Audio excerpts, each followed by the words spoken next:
I'd like to introduce our host and psychotherapist for the series I Am Not Okay, Kim Christink. Kim is the founder and executive director of Bay Ridge Counseling Centers and Human Strong, which is part of the Bay Ridge Circle of Care. He is an author and creator of several mental health programs in the area of mood disorder and anger management. For several years, Kim hosted a call-in national talk show called Nightlight and has appeared on numerous national talk shows speaking to the issues of mental health and relationships. Over his 40-year career, Kim has intimately worked with thousands of individuals, couples, and families to help navigate the challenges of mental, emotional, and relational health. Please welcome Kim Christink. Well, thank you, Amy. And as Amy has said, welcome to I Am Not Okay, and it's our third episode, and we're looking at the whole concept of chasing the help. And for our listeners, I want to provide a very short synopsis of our guest stories in order to bring context to our conversation that follows. And our guests are James Altucher and Harris Goldberg. James has started and ran more than 20 companies, and he's currently an investor and an advisor to over 30 companies.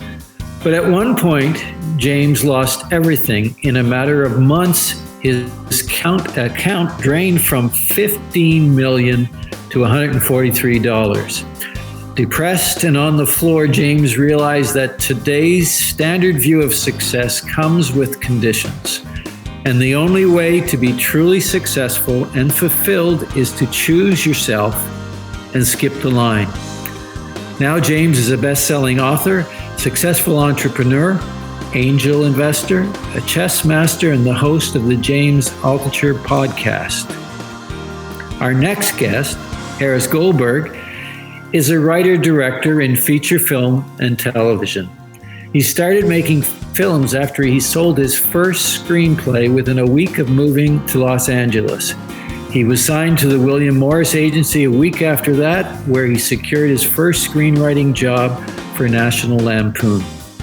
Prior to this, Harris hosted and performed his own radio shows and did stand-up comedy at clubs across Canada. Harris's first love, however, was tennis, where he reached a Canadian ranking of number 2 in the country by age 18. Taking a year off to pursue the satellite tennis circuit, he concluded that tennis would not be his life's work when John McEnroe beat him 6-0, 6-0. Deciding to stay in film and television, Harris went on to write the award-winning A Step Toward Tomorrow, starring Christopher Reeve. Other films he either wrote, co-produced, or directed: Deuce Bigalow, Male Gigolo, The Master of Disguise, Without a Paddle, and the list. Harris also writes for television for HBO, CBS, NBC, ABC, TNT, and USA.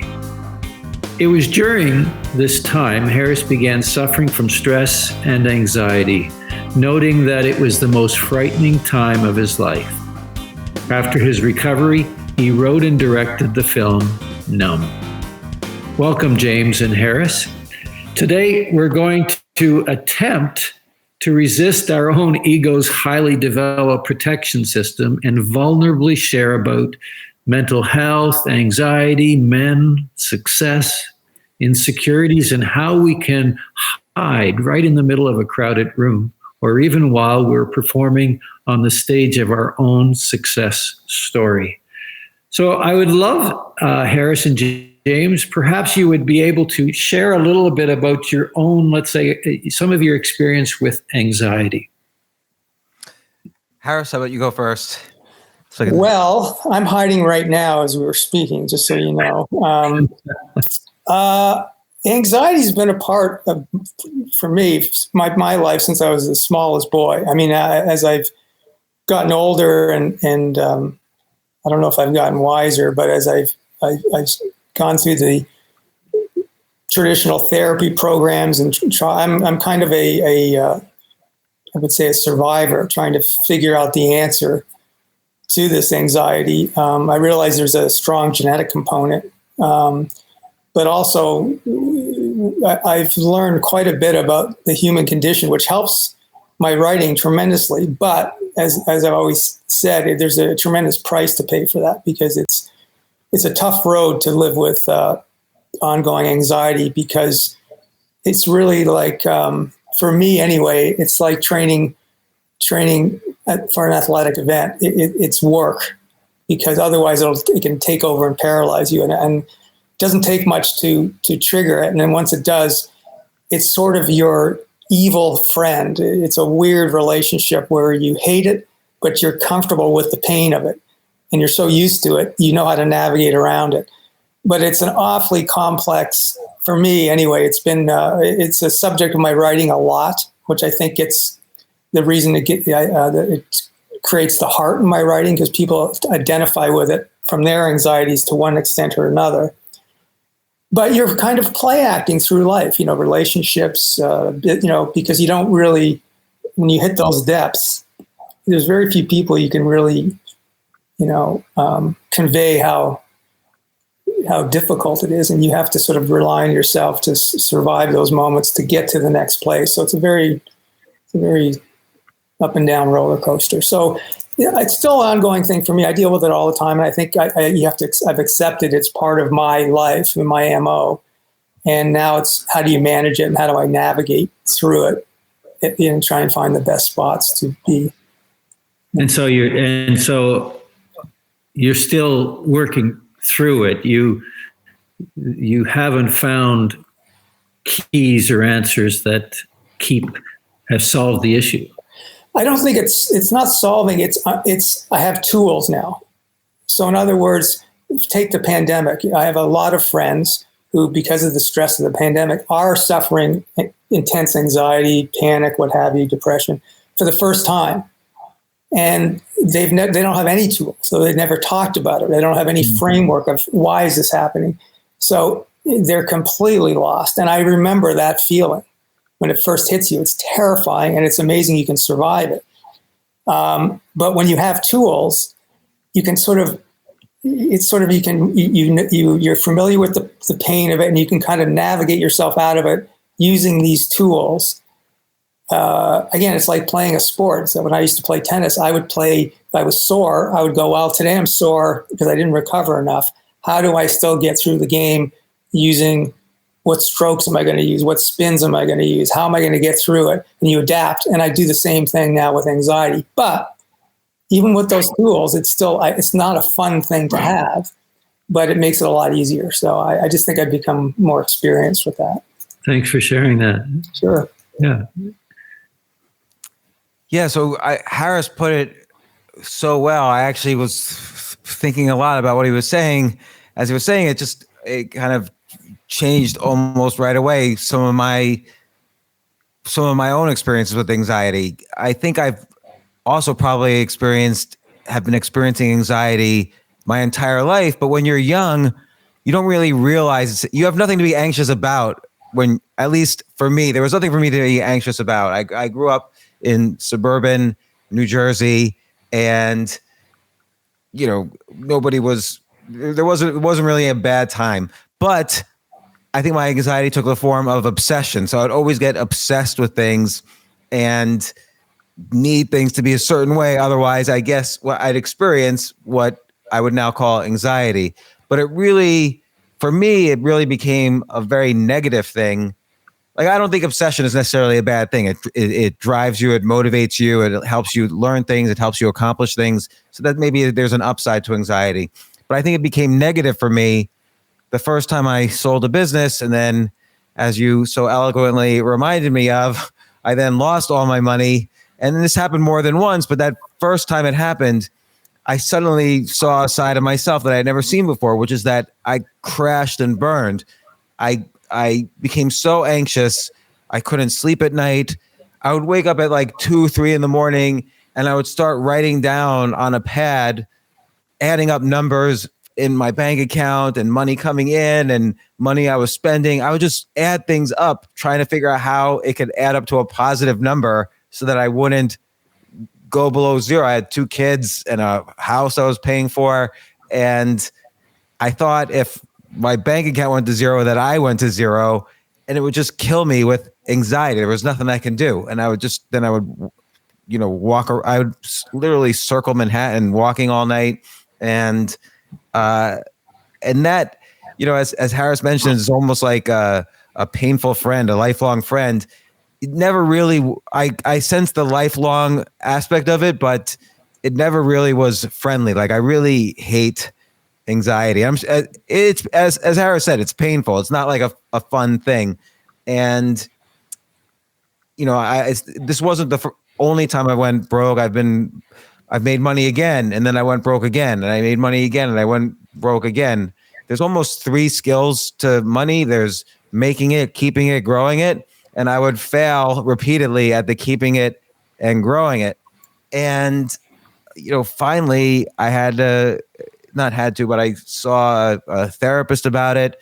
And one thing that was a big difference for me was making a commitment to not do things for the money, not do things I didn't enjoy doing. And so I started writing and being honest about my experiences of going broke and being anxious and being depressed and being suicidal. And this was an odd thing because previously I had written for 10 years for the investment community. I had a column in the Financial Times and a column in the Wall Street Journal, and I was writing books about finance. And suddenly here was this guy who was like a talking head on CNBC, and everyone's like, well, why is he writing about going broke if he's was writing about investing for 10 years? But I would just keep on doing it. And it turns out there's a much larger audience for that than for people who want to know if Apple is a good stock to buy or not. And, I realized the only thing that would help me, and every time I would relapse this, I always have to remind myself to get back to this. And I've written about this before, is, having a daily practice of, always trying to improve physically, emotionally, creatively, and spiritually. So at the end of the day, and you could fill in the blank. What is physically? It might mean exercise. It might mean sleep 8 hours a day. It might mean have a good diet. Who knows? Emotionally, maybe there's different relationships I try to improve. Creatively, I always try to write every day and come up with ideas every day, and I write them down. I actually have a waiter's pad that I write down all my ideas that I've been doing since 2002. But I try to do this every day. And spiritually doesn't mean necessarily praying to someone or something, but for me, it means surrendering, like accepting any regrets in the past or anxiety about or fears about the future. So I try to just ask myself, am I doing my daily practice now? And everything will take care of itself. Now, this doesn't always work. It's hard to keep with it. Like anxiety is almost, or the anti-anxiety is almost like this muscle that I have to constantly exercise, or it atrophies very quickly, and then I'm anxious again. And so it's an ongoing battle. And I've tried everything from, of course, talk therapy, medication, and this daily practice that I do, and all in conjunction with each other. I think I maintain, but. And again, I still think there's also positive aspects of this. As Harris was saying, it's helped his writing. It's helped my writing. It's helped my business experiences, like understanding how to navigate anxiety, because starting a business is a very anxious activity. For some reason, not only am I anxious, but I engage only in activities that create more anxiety. So I don't know why I continue. Well, yeah, it's an interesting thing what started the chicken or the egg. Couple of things you guys mentioned that I just want to touch on is, number one is, for men, at least in my experience, it's very difficult to have them express that they have a feeling, or feelings or difficult feelings are pain. I'm fine. But you use the word for anxiety, pain. And I found that interesting, that it's like psychological, or what you say, emotional, physical. It's literally like you say, an evil friend, but it's pain. How is it pain? It's like it's interesting. First of all, I think I've never met James before, but it's like I'm sure we now share the same DNA, because it's like listening to myself. Because same thing, money, it's things with money, exercise. I think it comes down to, the two words that hit me is a search for safety and certainty, which are things that are not absolutes. And so you're literally going after things that are impossible to gain. So that everything you do then becomes, you're trying to go, do I have enough money? Did I screw up here? Did I do this? What if this? And so everything is this look for certainty, which drives you. And sorry. And is that a way that you're trying to stop anxiety? It's a way to be if you find a safe enough place, but it's the only way you can have that safe place is you're in a great relationship. You're in a perfect storm of a secure place, financially, but things that are not realistic because the world doesn't work that way. And so literally the pain that certainly that I talk about, for me personally, I don't know if James shares this, but it's like a physical and mental, it's like a biological and psychological weight. And you can almost see it coming like a wave. You're doing something, it's like a wave in the distance, and you go, oh God, here comes the wave. I'm okay. And then when it hits you, there's nothing you can do except you're just holding on and waiting for it to pass you. And you're hoping that if I go out and do, 80 hills, in my case, somehow biologically that will alter it. Or if I don't catastrophize on something, like there's a couple things right now as we're speaking that I'm waiting to hear an answer on, and I'm catastrophizing the worst, and I have to have self-talk going on in my head going, there's not going to be certainty. It could go either way. You got to let it go. But the voice is always there knocking, hey, Harris, let's hang out, Always there. I'm curious, Harris, if in a weird way, when you were younger, playing tennis was a way of, and this is going to sound an odd way to put it, it was a way of self-medicating. Because if you're feeling anxious, but then you play tennis and you win, you get this rush of dopamine, which is like almost chemically battles the anxiety for that moment. But then if you lose, I bet you were crushed. Absolutely. But it was more than that, James. I found being on that court, that 78 by 20, 36 feet, thing, and being at a club and just going, all I need to do is control this ball down the line at this rate. It all seemed, I was talking about this earlier. It was all very black and white. Like I felt in control of that. And as soon as I walked onto a tennis court, I would get that feeling. I felt in control. Yeah, I'm wondering that because I used to be a day trader, for instance, which is a very anxiety-producing thing to want to do if you're prone to anxiety in particular. And it was horrible. So, some days you make money, some days inevitably you lose money. And on a day when I would lose money, I would gravitate towards like one of the online chess sites, and I would just play 1 minute chess obsessively to kind of like almost like shooting up that dopamine by winning chess games as quickly as possible. And I still do that to this day, which is detrimental to whatever career I'm pursuing, or detrimental to my chess even, because that's not really the way one should approach competition. And, and in terms of your question about, is it physical pain? Is it psychological pain? I don't know if there's a difference. Like, it's almost as if you have a toothache in your brain. And imagine if you have a toothache and you go to a party and you're trying to be, I'm getting a call. Can you guys hear me? Yeah, we're good.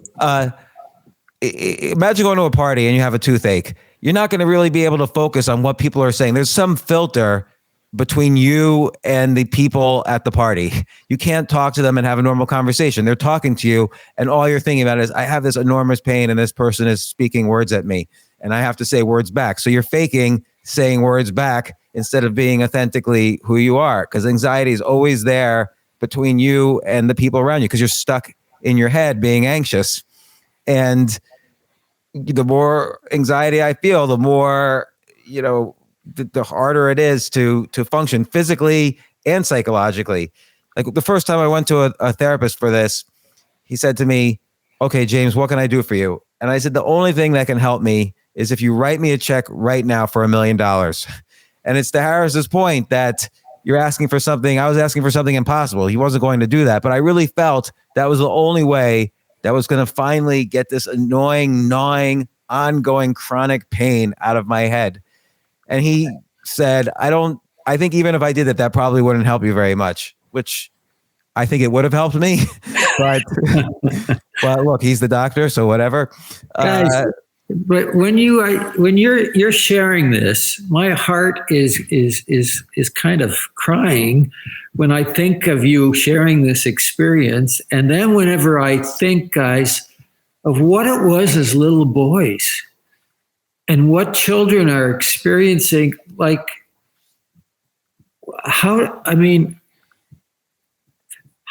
this is being experienced by a lot of parents watching children and not identifying with them. How did that, when you look back on your childhood and realize that you were suffering, and that's what you just described. You just described suffering to me, and you were being raised suffering. And then whenever you talk about, I know my brother often looked at both those things. I do both terribly, tennis and chess, but I happen to like them. But my brother once looked at I think the U.S. Open or Wimbledon, and he made this comment while we were watching it, and he says, "It must be a very difficult, lonely sport because you can't talk to a coach. You can't say, how am I doing? You don't have someone handing you a water bottle. It's you are out there battling mentally, etc., all alone. And chess is the same way. You are all alone. And is that kind of, as you mentioned, is that a kind of a self-medication? Is that part of what anxiety does? It pushed you into things that you do alone? Yeah, I think so. I mean, it's funny. I didn't know that James was a great chess player, but I play chess every day with the same guy, just because it's like a Zen thing. It's not so much about the winning. It's just something soothing about it. But to answer your question, I think as a boy, when you think of yourself as a young man, like I have a picture of myself when I'm very small. And I didn't know this till recently, really, the last few years. But when I look at that kid, and I actually feel sorry for him, because I realize how I came from a background where I had a mother that was particularly she suffered from major anxiety and depression, and now looking back, she was not prepared, and she did not have the ability at that time to be a secure mother. So as a kid, you're being brought up in sort of a flawed environment where you don't feel safe, because you go, oh geez, it's my responsibility to entertain her. What can I do to make things all right? And that becomes the set point for the rest of your life in relationships and business, and it's almost a curse, because you become very charming and adept. But there's a real price to be paid, because you're not being authentic. And so I can go into any meeting with anybody at any level and make them laugh and charm them up and get them to, oh, this guy's great. But at the end, I can't tell you how many times I leave that meeting and I almost have to hold on to the wall and go, oh God, it's a drain. It's like a performance. And as you get older, you start to resent having to do that. And you go, well, I don't know who I am if I'm not doing that performance. But it's effective because it helps you with business. It helps you in today's world. But the kids today, I really like kids. And I love directing kids, because when I see their pain, I really identify with the insecurities. And so by having to talk to them and parent them, even though you're not their parent, it allows you to kind of go, oh, I see what they're going through. And if they continue on this route, I can see the patterns here. They're going on a trajectory that's going to have some future problems. And I feel sorry for them, because I go, oh, I wish they could know now what I knew. I mean, what they could know then. No, you know what I'm saying? So I'm kind of rambling here, but it's. No, I appreciate sharing that with regards to the children and the aloneness, because there must be this experiencing anxiety or compulsions, depression for sure. There is a sense on which I often say with anxiety, your world shrinks, your internal world shrinks, and it becomes a very sense of aloneness, especially if you don't talk about it. And children don't know how to talk about it. Parents often don't know how to talk about it. We're just barely learning as a profession and everything else about what the value of talking does. Can I move a little bit to another direction, guys, and talk about, you both have done some, I think, some comedy. And to what degree, we always talk about the class clown and the comics who hide behind their humor, and you kind of mentioned that you are kind of on playing. To what degree is that true, and to what degree, what is all this self-deprecation all about when you hear the comics? What's that all about? So I've been doing stand-up for about 6 or 7 years, and it's very unusual thing. It had nothing to do with anything in my background. I just got on stage one time and I fell in love with it. But also it's an extremely either high, at the end of a set of comedy, you're either experiencing a huge amount of dopamine or a huge amount of anxiety and cortisol and stress and so on, because it either goes well or it doesn't go well, or it's medium, which means it didn't go well. It's only good if it's great. And self-deprecation is an important part of, there's a lot of things that are important parts of comedy, but nobody wants to hear about a guy who's doing great in everything. And people relate to whether it's writing or performing or comedy. People relate to people who have problems, and sometimes those problems are funny. The way we experience these problems and the things that happen, like you look at Curb Your Enthusiasm, that Larry David's a guy who just has problems. No matter how much success and wealth he has, he's got problems, and that's funny. Even if you wouldn't want to be him or be like him, there's something funny about things going wrong. That's why once I started writing authentically about experiences I had going broke, my audience of readers went up tenfold, as opposed to me writing about how you should buy, Google stock or whatever. And, in terms of performance, and Harris mentioned this, like he'd be in a meeting and he felt like performing. I'm realizing that, like, I'm learning also from listening to Harris here. Like I was always tried to wonder, what am I? I'm like a hyphenate career.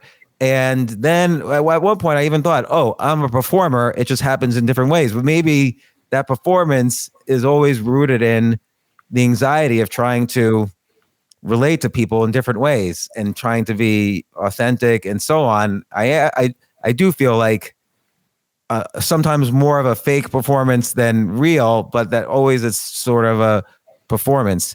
And in terms of the kids, I just want to mention, I have 2 kids, and one time when I was feeling super anxiety and depression, I was going broke, someone told me, oh, spend time with your 2-year-old. This is a long time ago. She's 22 years old now, but spend time with your 2-year-old, take her out.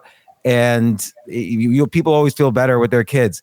And that was not the case for me. Like, I hated hanging out with her when I was anxious. I needed to just be with me and not deal with anyone else at all, even my 2-year-old daughter. And to this day, when I'm anxious, I can't deal with anyone else. Chess, for instance, for me, a game that I love on a good day, but a game that's a prison for me on a bad day, because I need to lock myself in that prison when I'm feeling too anxious, either chess or writing or whatever. I'll give you one quick example too. It's like when we first met before James got here, before the show came on. I never met you before. So I'm going, okay, you seemed like a really nice guy when I met you. So I'm going, okay, I know how I can get him to laugh and to think, oh, this guy's a cute guy right off the bat. And so I started saying some self-deprecating thing, like you could call this show Death Warmed Over. Why? Because I know that I'm thin and all this sort of stuff. I know it's going to get probably it's going to get a reaction. Just like I could, when I said to James, oh, I wish I had your hair, because I've done it so much from when I was a kid. I just know the patterns and pretty much what makes the general public laugh, and I can kind of bob and weave. But when I do that, I go, okay, I'm playing that card. I'm playing the self-deprecation card. And as soon as I go down that route, I've now started the engine of that's going to be the nature of the relationship. And so that's why I have a very confusing kind of, people assume, oh, he's this comedy guy. I don't even like comedy. Because I can go to it very quickly. And so when I start to do more serious stuff, people are confused. They go, you're not that guy who, and they have every right to, because I've come off as a certain way because what did I want? What am I looking for when I'm doing this self-deprecation? I don't love doing it. I go, why are you cutting yourself up? Because I'm looking for safety and for acceptance. So if James goes, oh, Harris is a good guy, you go, oh, he's a good guy. For that moment, I go, I got him. But you have to sustain it.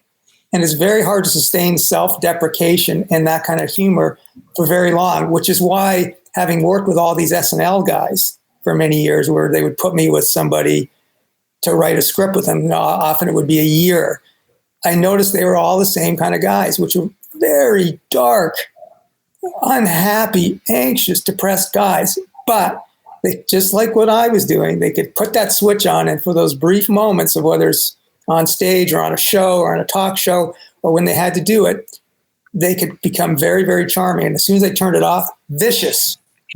And can I ask you?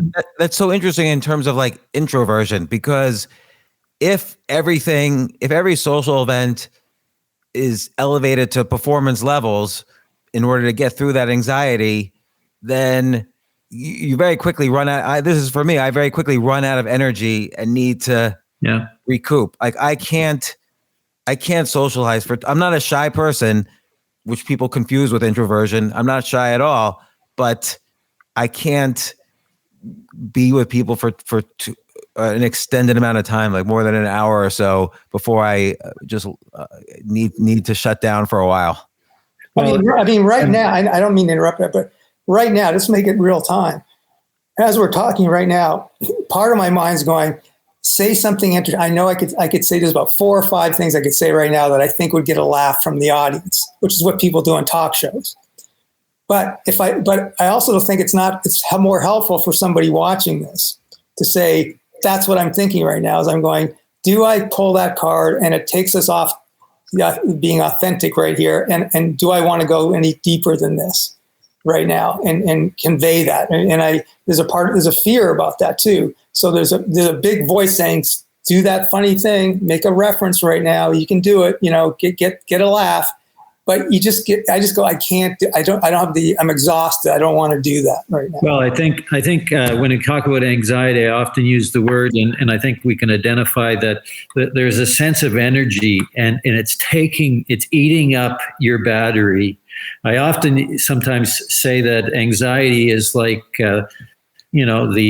the engine of the car was designed to idle at 8,000 RPMs, but for those experiencing anxiety, they're living at 20,000 RPMs constantly, and it's draining and wearing the engine out in all kinds of areas, emotionally, relationally, etc. But there is a sense of energy and the rapid thoughts, as you talked about, Harris, that they're just going like this, and that is where I guess the tools are so important to manage and handle that. And it is a challenge because our energies drop and because our mind is moving so fast. Can I ask you, gentlemen, and this is being really vulnerable, but Do you wrestle with self-loathing? Oh, I was writing this morning. I'm doing a couple of pilots, and I wrote the following line. I go, of course, it's dialogue, and I go, oh yeah, I believe in God. I believe God hates me. That was the line. That was in the voiceover.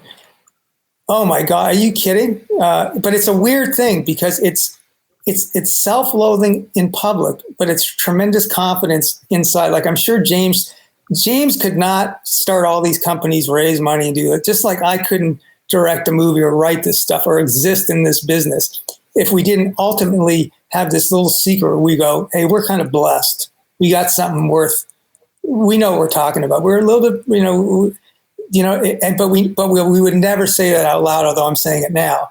So you protect yourself by going, the bar is so high because I believe I can compete with whoever. And when you don't hit that, you immediately go into self-loathing because you go, if I can't do that, there's something wrong with me. So you're constantly going between, like sometimes I wake up and I have those hours of the day where I feel confident, I feel driven, I can do this. And then again, when I see that wave coming and it hits, the self-loathing, that self-talk and self-loathing is so Herculean that your day's over. It's just, it's like, and that it's that Jekyll and Hyde existence that's so draining because you're trying to find a balance and you go, why can't I find this balance? What am I missing? And that's where you start to go, should I self-medicate? Should I take more SSRIs? Should I dabble with this? Do I go see another psychopharmacology? Do I change my diet? Do I, whatever.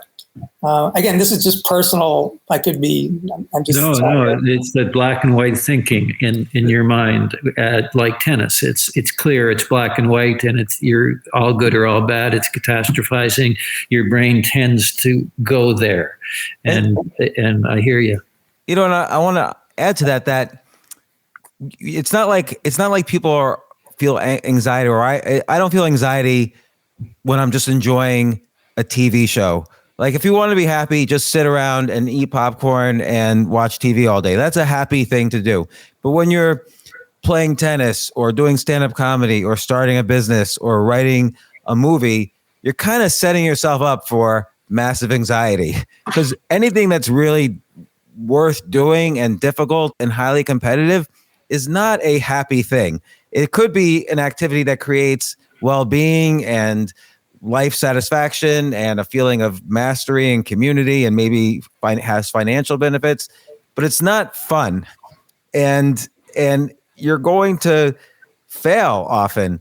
And so, for instance, you mentioned about self-loathing.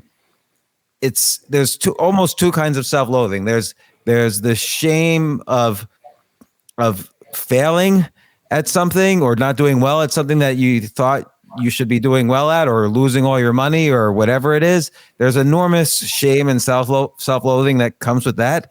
And then there's the self-loathing of having the self-loathing. So it's like you don't want to tell anyone you're feeling this anxious because they don't want to know someone who's that anxious and depressed. So you have to fake on two levels that, oh yeah, everything's fine, when you just lost all your money and you're suicidally depressed on top of it. So I forgot who said it. Maybe it was Buddha who said it. Like the first arrow will wound you, and the second arrow, which is worrying about the first arrow, will kill you. And that's what happens. And so every day becomes a daily practice to try to avoid both arrows, but it's difficult. Yeah. Can I turn our attention? I'm interested in. You guys have sought help in talk therapy or medication or in spiritual exercises or the tools that you talk about. Can you talk about the good and the bad and the ugly of trying to get help for suffering from anxiety and compulsions and things like that? I think it's like finding I don't know if you guys are, obviously, I haven't been married before, and I go, geez, I should be, but then I realize, and I keep thinking it's because you have to find that perfect chemistry. But I wonder how much of it is me and how much is it is of finding. But having gone through every kind of therapy from, cognitive stuff to talk therapy, standard talk to biofeedback to, trying a million medications to, I think it's like anything. You're kind of trying to find just the right fit. There's no answer. I mean, I've had maybe a couple of people that I synced up with that I felt like, I can, be myself with. Most of the therapists I dealt with, I did a movie called Numb with Matthew Perry, and in the movie, he has an affair with this therapist who's a high-ranking, anxiety specialist, which is a thing that really happened in real life. And people thought that was Mary Steenburgen plays the therapist. And I never told anyone that it was, almost right to a T because it was so fantastic. But the reason that happened, I would say, is because I was trying to charm my therapist because I wanted them to like me. So often I would be in therapy sessions and they thought that it was the greatest therapy. I wanted to be the best patient ever. So if I could get them laughing, I'd go, I'm going to give this guy a little bit more. But I would leave not learning anything because I was playing them in a way. And the worst of it came when I ended up having this, affair with one because I realized how detrimental that was to me because I was completely not ready for it. And let's be fair though, there's got to be some upside to having sex with your therapist. It's cheaper. You get free sessions and they make good muffins on the weekend. But there you go. But you get free, you get free therapy, and you got to be. But that's part of. You guys are very bright. You're entertaining. You tell, but like, is it difficult to find therapists that call bullshit on you? Oh yeah. I think though, like with any profession at all, like you go to an accountant, 95% of accountants are bad accountants. 5% are good. 95% of lawyers are bad lawyers, should be plumbers or something, and 5% are good and 1% are great. And it's the same thing with any medical field or therapist or whatever. And so I think, like Ara said, he's been to a lot of different professionals. I've been to tons of different therapists, psychiatrists, psychopharmacologists, and most are really bad. And so it's hard to know if. Ouch. Yeah. No, I'm not saying you. I in my experience with all this, I've maybe found one talk therapist that lasted for me more than a year. She lasted about 6 years, and it's very difficult to find a good therapist. So I tend to use talk therapy almost the way I would use a statistician. So, this talk therapist has seen 1,000 different situations similar to what I'm going through. So what are the positive results in those situations, and how did they get to those positive results? So it's almost like what I would ask someone statistically about the economy or whatever. And then psychopharmacologists, there's either ones who give you too much or ones who give you too little, and you've got to find the right balance. And medicine can help too. Depression medicine's hard to evaluate because it takes a few weeks to kick in, and then you don't really know if it's the medication or something else. Anti-anxiety medication is like a dream come true because it like puts a wall in your head between you and the anxiety. Like you bump into that wall, but then the downside is you can get enormously physically addicted. So that's then a drag. And I don't think there's any real good from having any kind of negative sort of anxiety. The good might be only that anxiety is a driving force. And when it's not mixed with depression or fear or frustration, it could be enormously motivating and give you a lot of energy. And like you said, you're on 20,000 RPMs, and that takes energy. But for a while, you're on 20,000 RPMs, which is more than most people. So I guess that's the good side. I'll add one tweak to the therapy thing. I see every profession. I think being a therapist, like I look at you and I go, "Oh, you seem like a very sensitive guy." I think it's like in any profession. If you find someone who really, it's an art, a little bit. It's a bit science, but it's also If you love what you're like, I say to myself, am I a good director? And I go, I'm not. There are a ton of guys who are way more technical than I am, know about camera lenses and CGI. And I go, but the one thing that I know is that I understand that making any kind of visual art, whether it's, a movie or television show, is a collaborative thing. So I'm only as good as my editor and the music and the I was talking about this earlier, and the actors. And so I look at it as being like a coach. So I've got this big team and 150 people working around me, and they all bring in their problems to the set. And my job is not to give my vision per se, but it's to go, I kind of know where I'm going. How do I use all of these people to kind of help me get to where I'm getting by supporting them as well? So it's a very subtle dance. And I think a good therapist is the same way. They just, it's a business. I've known therapists that have 1 million clients and they're Beverly Hills guys, and you go in there and they say their thing and they're very good and they say the science, and you go, okay, we've gone as far as we can here. This is the science. This is what's going on with your background. These are the tools you can use. That's it.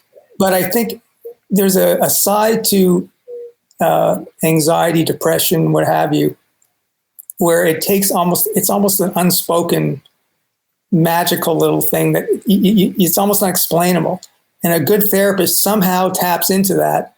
Just like you go, what makes a good writer or a good actor or a good, you can't really describe it. It just is.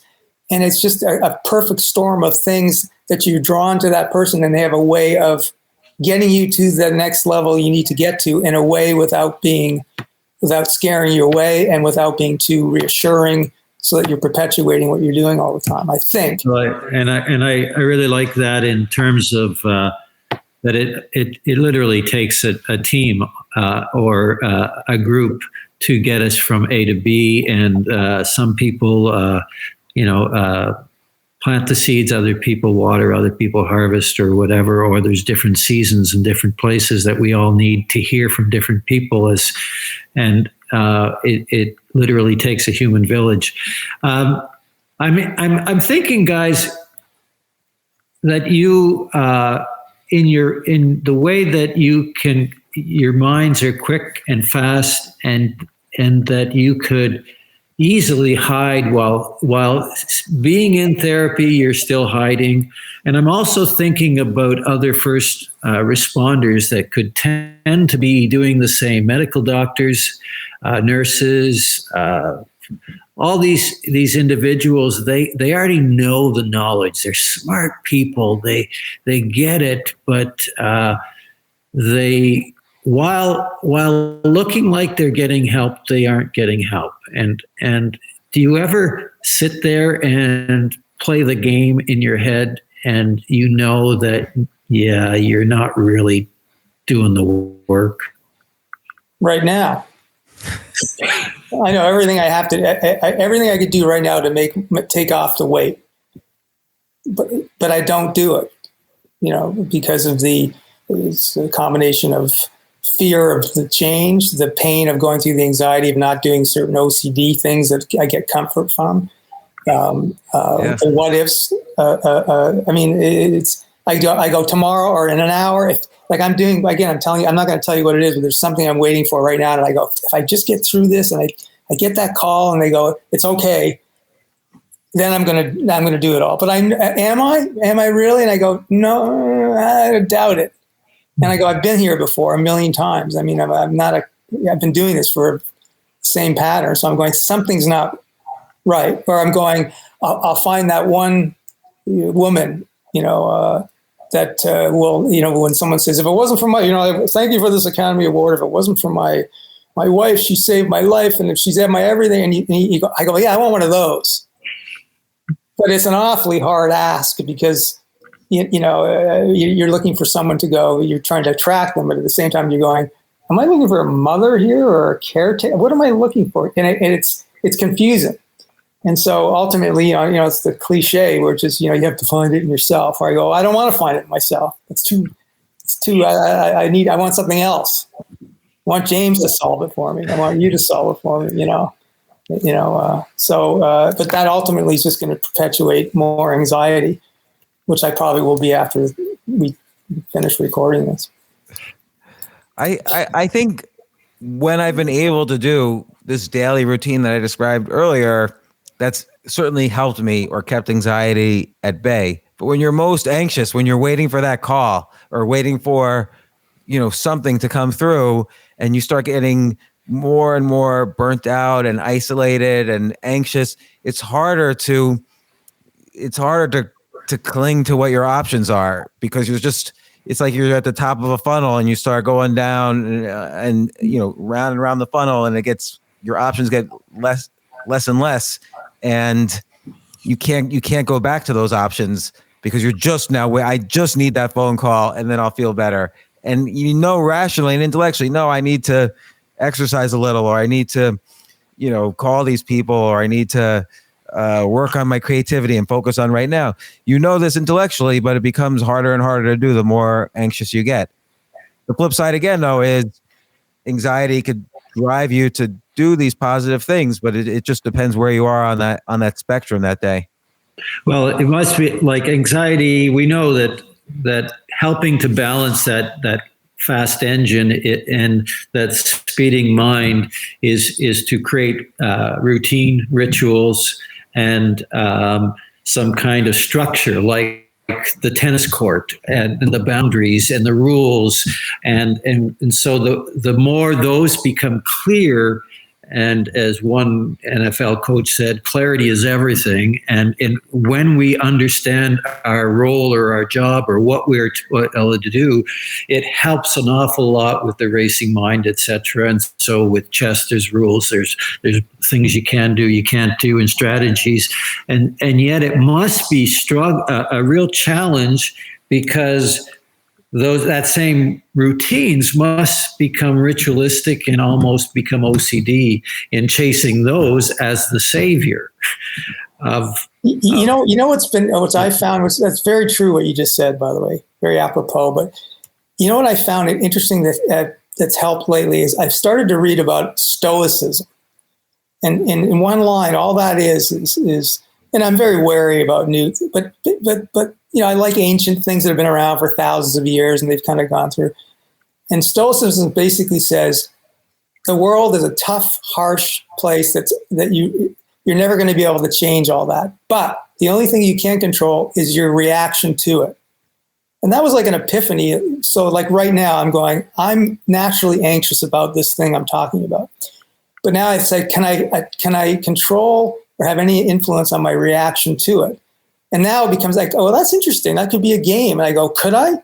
So I go, you know what? And that becomes a new skill, because that I go, that's very, you can have, I guess what I'm saying is that's workable, because I can't deal with the event because it's uncontrollable. I don't know what's going to happen. It's either going to be this or in the middle. But if I react the same way to each one, it's the old, when you go into the Wimbledon final, there's a Rudyard Kipling quote in the change room as you go through, and it says, if you can treat disaster and success just the same, you'll be a man, my son, which is don't never get too excited about anything, never get too low, but just stay in that middle. And that's a hard thing to learn, but there is some value in it. So. It is a challenge when we talk about chasing the help and understanding and accepting that from what we know is that when it comes to mood disorders and some of these illnesses, there is no cure, and yet we still chase it, and we still, hopefully we would have a cure one day, but it is rational and normal and human to chase it.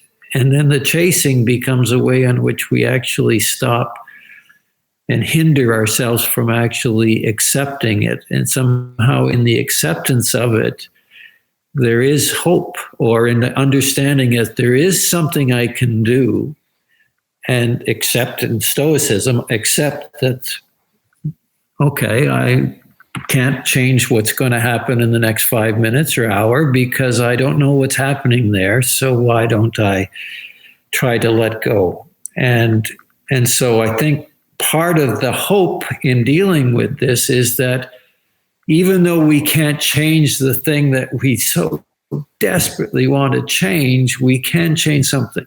We do have some power, and I guess those tools that we talk about, I think, are about tapping into the power that we do have, or the strength that we do have. Because to be human is not only painful, it's amazing, and it's powerful, and it's creative, and it's a beautiful, painful experience. Well said. Guys, thank you so much for being vulnerable, for giving the gift of vulnerability. And I have so loved chatting with you. And I wish you well in all that you, not only in your work, but also in your health. And thank you again for being with us here today.